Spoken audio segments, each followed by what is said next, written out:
সুপ্রভাত বন্ধুরা, কেমন আছো তোমরা সবাই? আশা করি তোমরা সবাই অনেক ভালো আছো। সাধারণ ঘরকন্যা চ্যানেলের আবারও একটা নতুন ব্লগে তোমাদের সকলকে জানাই অনেক অনেক স্বাগতম। তো চলো তোমাদের সাথে নিয়ে শুরু করে দিলাম আজকের ব্লগ। আর এখন ঘড়িতে সময় হচ্ছে ঠিক সকাল 8:05। তো আমি দেখো চলে এসেছি বাইরের এদিকটা ধোয়া মোছা করে ধোয়া পরিষ্কার করে নিতে, কারণ আজকের দিনটা হচ্ছে বৃহস্পতিবার।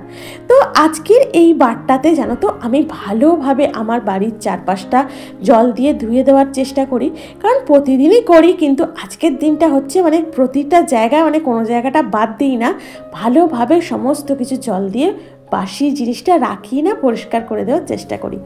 তো দেখো বাইরের সমস্ত কিছু ঝাড় দিয়ে জল দিয়ে পরিষ্কার করে দেওয়ার পর কেচে নিয়েছিলাম কাপড়টা, ওই বাসি কাপড়টা কেচে নিয়েছিলাম, নিয়ে তারপর ঘরে এসে করে নিয়েছিলাম গরম গরম চা, আর চাটা খেয়ে চলে গিয়েছিলাম একদম ওপরে।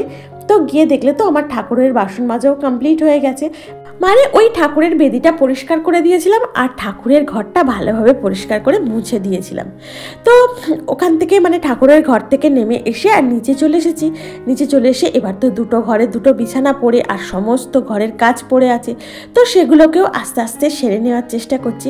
কারণ আজকে প্রথমে ভাবলাম যে আগে পুজো করে নেব, তারপর দেখলাম যে না, এটা কোনোভাবেই হওয়া সম্ভব নয়, কারণ ঘড়ির কাঁটাতে সমস্ত কাজ মিটতে মিটতেই আমার প্রায় 9:20 নাগাদ হয়ে গিয়েছিল। তো তখন যদি আমি স্নান করে পুজোয় বসি, তো আমি এদিকে রান্নাটা বলো বা টিফিনটা বলো সঠিক সময় ওদেরকে দিতে পারবো না। তো ভাবলাম তাহলে ঠিক আছে চলো, তো পুজোটা আমি লাস্টেই করব, সমস্ত রান্নাবান্না করে নিয়ে আর কি পিছুটা যাতে আমার না থাকে, আমি সবসময় সেটাই চেষ্টা করি আগে, যে কোন সময় পুজোটা করলে আমি একদম নিশ্চিন্তে পুজো করতে পারবো, যখন ওই যে আমার মনটা অন্যদিকে পড়ে থাকবে না যে এই কাজটা আমাকে এখন গিয়ে করতে হবে। তো ভাবলাম তাহলে ঠিক আছে, তো ঘরের সমস্ত কাজ কমপ্লিট করে নিই, তারপর না হয় পুজো করা হবে। আর আজকে বৃহস্পতিবার, আজকে ওই ঘরের ঝাড়াঝুড়িটা বন্ধ থাকলে কি হবে, কাজের চাপ কিন্তু অনেকটাই আছে, কারণ আজকে ঘরের প্রতিটা কোণা আমি ভালোভাবে জল দিয়ে ধুয়ে দেওয়া বা মুছে দেওয়ার চেষ্টা করি, যাতে কোনো দিকের কোনো অংশ যেন বাসি না থেকে যায়। তো দেখো এদিকে তোমাদের সাথে গল্প করতে করতে আমার ঘরের ঝাড়পাট দেওয়াটাও কমপ্লিট হয়ে গেছে। আর জানো তো ওই ঘরের বিছানাটাও আমি গুছিয়ে এসেছিলাম, কিন্তু ও ঘরে তো মন পড়াশোনা করছে, তাই জন্য ওই ঘরে আর তোমাদের ওটা দেখাতে পারলাম না। তো ও ঘরের চাদরটাও ভালোভাবে ঝেড়ে পরিষ্কার করে পরিপাটি করে পেতে দিয়েছি, আর এই ঘরের বিছানাটা তো দেখলেই পরিষ্কার করে নিয়েছিলাম। তো এবার ঘরটার ঝাড় দেওয়াটাও কমপ্লিট হয়ে গেছে, আর এবার পালা হচ্ছে ঘরটার ভালোভাবে পরিষ্কারভাবে মুছে নেওয়া। আর জানো তো কালকে ওই যে বড় বড় ফুল হাতা নাইটিগুলো কেচে দিয়েছিলাম, তো ওগুলোর মধ্যে কোনোটাও শুকায়নি জানো তো। তো ওই জন্য বলতে পারো আমি সকালবেলা উঠে এই স্লিভলেসটা পরেই কাজকর্ম শুরু করে দিয়েছি। আসলে কি হয় বলো তো, শুরু করি যখন ওই যে ফুল হাতা নাইটিগুলো পরে কাজ করি, তো একটা সময় এমন হয় যে কাজ করতে করতে এতটা পরিমাণ গরম হয় যেন মনে হয় ওগুলো আমি চেঞ্জ করে ফেলি। তো আজকে বলতে পারো সেই কারণে আমি সোয়েটারটাও পরিনি, গায়ে চাদরও দিইনি, কারণ আজকে হচ্ছে প্রচণ্ড স্পিডে কাজ করতে হবে, কারণ সমস্ত কিছু সঠিক সময় আমাকে শেষ করতে হবে। আর এদিকে তোমাদের সাথে কাজ করতে করতে আর একটা কথা জানাই, যে তোমরা যারা আমার ভিডিওতে কমেন্ট করছো তাদের জানাই আমার তরফ থেকে অসংখ্য ভালোবাসা। তোমরা সবাই অনেক ভালো থেকো, অনেক সুস্থ থেকো, আর এইভাবেই আমার পাশে থেকো। আর দেখো তোমাদের সাথে গল্প করতে করতে আমার ঘর মোছাটাও কমপ্লিট হয়ে গেছে, আর এবারে চলে যাব একদম টিফিনের কাজে, কারণ টিফিনটা আমাকে আগে দিতে হবে, কারণ মনের আজকে 10টা থেকে পড়া আছে। তো সেই জন্য বলতে পারো অত স্পিডে আমি কাজটা করলাম, যাতে তাড়াতাড়ি করে বাসি কাজটা কমপ্লিট করে নিয়ে আমি টিফিনটা করে নিতে পারি। তো আজকে বিশেষ কিছুই করছি না, করে নিচ্ছি সিম্পল একটু চাউমিন, কারণ মন যদি ওই চাউমিনটা করতে যেত তাহলে ওর মধ্যে 1001টা মশলা দিত, আর এত স্পাইসি করতো না, খাওয়ার পর যেন নিজেরই একটা কীরকম অস্বস্তি লাগতো। আমরা না বেশি মশলাদার খাবার একদম পছন্দ নয়। তো যাই হোক, তো দেখো আমি একটু সিম্পল করেই আজকে চাউমিনটা করে নিয়েছিলাম, আর তারপর টিফিন খেয়ে চলে গিয়েছিলাম রান্নার দিকে। আর আজকে রান্নায় ছিল আলু পেঁয়াজকালি ভাজা, আর করে নিয়েছিলাম একটু বাঁধাকপির তরকারি, আর সাথে ছিল চিংড়ি মাছ, কারণ মনের পিসেমশাই চিংড়ি মাছ দিয়ে গেছিলো, তো সেই চিংড়ি মাছগুলো ভালোভাবে ধুয়ে পরিষ্কার করে রেখেছিলাম। তো বলতে পারো আজকে সেগুলো গতি করে দিচ্ছি, কারণ হচ্ছে কাল শুক্রবার, পরশুদিন হচ্ছে শনিবার। তো শুক্র শনিবার তো জানো আমরা নিরামিষ খাই, তো সেই জন্য আজকে চিংড়ি মাছটা করে ফেলবো। আর এদিকে করে নেবো একটু ডাল। আর মা তো চিংড়ি মাছ খাবে না, তাই জন্য মায়ের জন্য ওই একবার ভাবছি চাটনি করে দেবো, আর একবার ভাবছি না লাস্টে একটা ডিমের অমলেট করে দেবো। তো দেখি মা কি বলেন, লাস্ট পর্যন্ত যেটা বলবে সেটাই করে দেবো। তো এদিকে দেখো আমার চিংড়ি মাছটাও ভাজা কমপ্লিট হয়ে গেছে, তো এগুলোকে একটা একটা করে তুলে নিচ্ছি। আর আজকে করব চিংড়ি মাছের সিম্পল ওই যে পেঁয়াজ দিয়ে একটু কারি টাইপের। তো দেখো এদিকে তোমাদের সাথে রান্নাটা কথা বলতে বলতে অনেকটাই এগিয়ে নিলাম। আর এদিকে রান্না করছি ঠিকই, কিন্তু আমার পড়ে আছে মনটা কখন আমি পুজোয় বসবো। কারণ বৃহস্পতিবার বিশেষ করো সকাল থেকে উঠে আমার ওই একটাই চিন্তা থাকে আমি কখন একটু ভালোভাবে মা লক্ষ্মীর সেবা দেবো বা একটু বসবো ঠাকুরের কাছে। আসলে কি বলতো, সত্যি কথা বলতে সেটা হচ্ছে সারাদিন কাজকর্মের পর যখন পুজোটা করা হয়ে যায় না, তখন মানে মায়ের যে রূপ, মানে মায়ের পুজো হওয়ার পরে যে একটা রূপ হয়, তো সেই রূপটা দেখতে এত ভালো লাগে কি বলবো। আমি তো পুজো হয়ে যাওয়ার পর বেশ কিছুক্ষণ সময় ঠাকুরের সামনে বসে থাকি, ঠাকুরকে দেখি।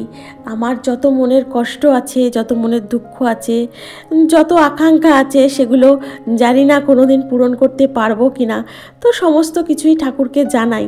তো বলতে পারো সেই লোভটা মানে আমার সকাল থেকেই মনে হয় যে আমি কখন একটু সময় পাবো, একটু গিয়ে আমি ঠাকুরের কাছে বসবো, ঠাকুরের দিকে চেয়ে থাকবো। মানে এই সময়টা আমার খুবই প্রয়োজন মনে হয়, জানো তো। আর এইদিকে তোমাদের সাথে গল্প করতে করতে দেখো আমার রান্নাটাও কমপ্লিট হয়ে গিয়েছিল, আর করে নিয়েছিলাম গ্যাসটা চিমনিটা পরিষ্কার। আর রান্নার যে আনুষঙ্গিক বাসনগুলো পড়ে, মানে ওই কড়াই, খুন্তি, ছোট ছোট বাসনপত্র আর কি, তো এগুলোকে মোটামুটি মেজে নিয়েছি। তো বেসিনটাও ভালোভাবে পরিষ্কার করে নিয়েছিলাম, আর চলে গিয়েছিলাম স্নানে, করে নিয়েছিলাম স্নানটা। তারপর চলে এলাম স্কিন কেয়ার, মানে আমার ওই নিতান্তই ছোট্ট একটা স্কিন কেয়ার থাকে। তো বলতে পারো এই স্কিন কেয়ারটা করে আমি মানে নিজের স্নানের পর স্কিন কেয়ারটা হয়ে যাওয়ার পর আরও ফ্রেশ লাগে নিজেকে। তো এই স্কিন কেয়ারটা করে নিয়ে চলে যাব ছাদে, কারণ যেসব জামা কাপড়গুলো স্নানের সময় কাচাকুচি করা হয়েছে ওগুলোকে ভালোভাবে মেলে দিতে হবে। তো স্নান টান সেরে এইবার আমার সময় হবে যে আমি ঠাকুরের কাছে একটু বসবো। আর আমি প্রতি বৃহস্পতিবার যখন পুজোয় বসি তার আগে কিন্তু আমি সমস্ত কাজ কমপ্লিট করে বসি, যেহেতু সেজন্য আমি নিচে সবাইকে বলে আসি যে দেখো আমি পুজোয় যাচ্ছি, পুজোয় বসছি, তোমরা প্লিজ আমাকে এখন কেউ ডিস্টার্ব করবে না, তোমাদের যা দরকার সমস্ত কিছু জমিয়ে রাখো, আমাকে একটু সময় দাও, আমি পুজোটা করে এসে তারপর তোমাদের কার কী দরকার সমস্ত কিছু শুনবো। তো দেখো এদিকে চলে এসেছি ছাদে আর মেলে দিচ্ছি সমস্ত জামা কাপড়। আর শীতের বেলা যত দেরি করে জামা কাপড় কাচাকাচি করব ততই শোকাতে দেরি করবে, মানে এক সময় তো হয় একদমই ভালোভাবে শোকায় না জামা কাপড়, তো সেগুলোকে টেনে নিয়ে গিয়ে আবার এদিক সেদিক ভালোভাবে মেলে দিতে হয়। আবার পরের দিন সকালবেলা যখন রৌদ্র ওঠে তখন আবার সেগুলোকে গিয়ে আবার ছাদে ভালোভাবে দিয়ে আসতে হয়। আর এইদিকে দেখো ছাদে জামা কাপড় মেলে দেওয়ার পর চলে এসেছি ঠাকুর ঘরে পুজো দিতে, আর জ্বালিয়ে নিলাম সবার আগে মঙ্গল প্রদীপ। আর এভাবেই ধীরে সুস্থে আস্তে আস্তে করে নেব আজকের বৃহস্পতিবারের মা লক্ষ্মীর পুজো। তো জানো তো অনেকটা সময় এমন হয় যে ঠাকুরের পুজো করতে করতে যখন ঠাকুরের দিকে তাকাই না, তখন মানে আপনা আপনি চোখ থেকে জল বেরিয়ে আসে। তখন কিছু কিছু মানুষের বলা কথা, কিছু কিছু মানুষের দেওয়া কষ্ট দুঃখ, সেগুলো না তখন সেই মুহূর্তে মনে পড়ে যায়। আর ঠাকুরকে সমস্ত কিছু জানাই যে কেন ঠাকুর আমার সাথে এরকম হয়, বা আমার কি দোষ ছিল। তো এইভাবেই বলতে পারো ঠাকুরকে যখন আমি আমার নিজের কষ্টের কথা অর্পণ করি তখন আপনা আপনি চোখ থেকে জল চলে আসে। তো ঠাকুর ঘরটা না এমনই একটা শক্তিশালী জায়গা। তো এখানে সবার বাড়িতে, শুধু আমার বাড়িতে নয়, তোমাদের সকলের বাড়িতে ঠাকুর ঘর হচ্ছে আমাদের সবথেকে শক্তিশালী একটা জায়গা, যেখানে তুমি কেঁদে চোখে জল নিয়ে যদি কিছু কথা বলো ঠাকুরকে, তো ঠাকুর অবশ্যই সেটা শোনেন, ঈশ্বর অবশ্যই শোনেন। এবং তার ফলস্বরূপ হাতে নাতে আমি অনেক ফল পেয়েছি।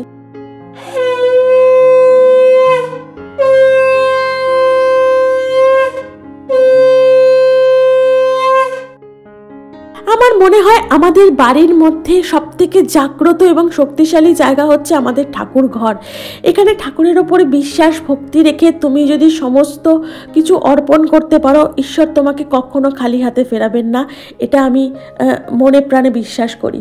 তো দেখো এইদিকে পুজো হয়ে গেছে আমার আজকের বৃহস্পতিবারে, আর ঠাকুরের রূপ দেখলে কত সুন্দর। আমি বেশ কিছুক্ষণ, অনেকটা মিনিট আমি বসেছিলাম ঠাকুরের এই অপরূপ দৃশ্য, মানে অপরূপ রূপ, অপরূপ মহিমা দেখতে।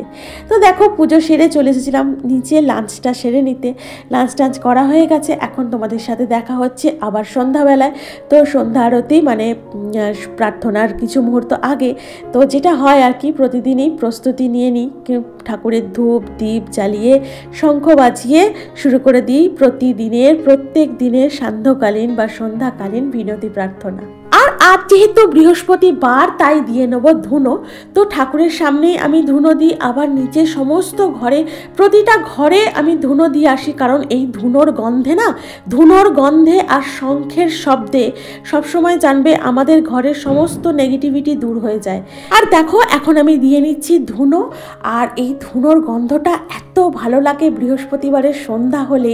এই যে সমস্ত ঘর দিয়ে একটা ধুনোর গন্ধ বেরোয়, তো এত ভালো লাগে, মনটা এত মানে যেন মনে হয় আজকে বৃহস্পতিবার, আজকে পুজো হয়েছে, এটা একটা আলাদাই অনুভূতি হয়।